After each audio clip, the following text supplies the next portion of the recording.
Hello guys, welcome back to the series of lecture on automobile transmission and mechanism. I am Yash Modi from LJ Polytechnic Automobile Engineering Department. Today we are going to see Synchromesh gearbox hands-on. But before we go into that, let us first see the types of gearbox used in earlier automobile. Firstly, there was sliding mesh gearbox in which spur gears used to slide over a splined shaft in order to achieve a particular gear ratio. This results into clashing of gears and thus gear teeth were damaged. Then came constant mesh gearbox. As the name suggests, the gears were already in constantly meshing. To select a particular gear ratio, a sliding dog clutch was used and this results into double declutching of gears. That means we have to depress the clutch pedal twice to achieve a single gear ratio. To avoid this, Synchromesh gearbox that are used in most modern vehicles right now, in which a synchronizer ring, a particular ring that is provided to achieve synchronizing of input and output gears. Now let us see the construction and working. Let us see the components of Synchromesh gearbox. Here is the upper housing, the lower housing. On the upper housing you can see there are two sections. First is clutch section, another is gearbox section. On the clutch section, a clutch shifting fork is provided. While on the gearbox section, you can see there are three shifting forks provided, each for two set of gears. This one is for first and second, this one is for third and fourth, and this one is for reverse gear.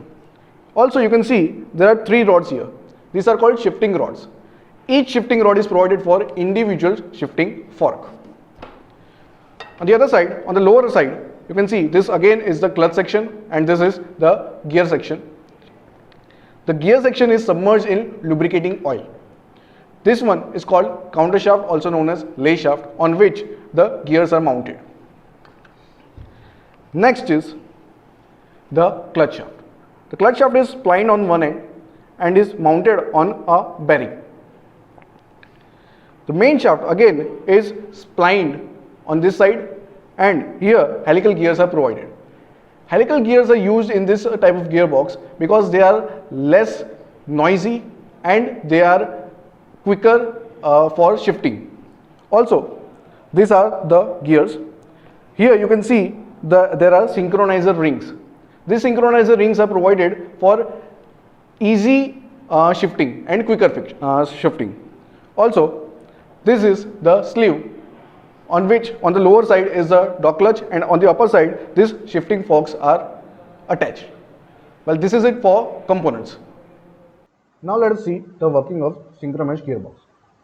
First let us talk a little bit about the construction. This is the lay shaft and this is clutch gear.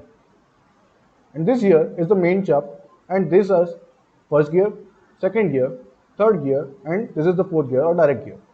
And this is reverse gear and it is spur type gear, and every other gear is helical gear.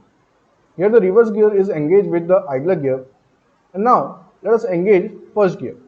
You can see this sleeve will move to its left to engage the first gear.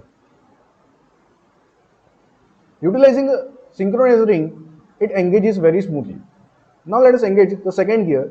The sleeve will move towards right and thus engaging the second gear. Now for the third gear, a separate sleeve or dog clutch is provided. This sleeve will move towards left and engage the third gear.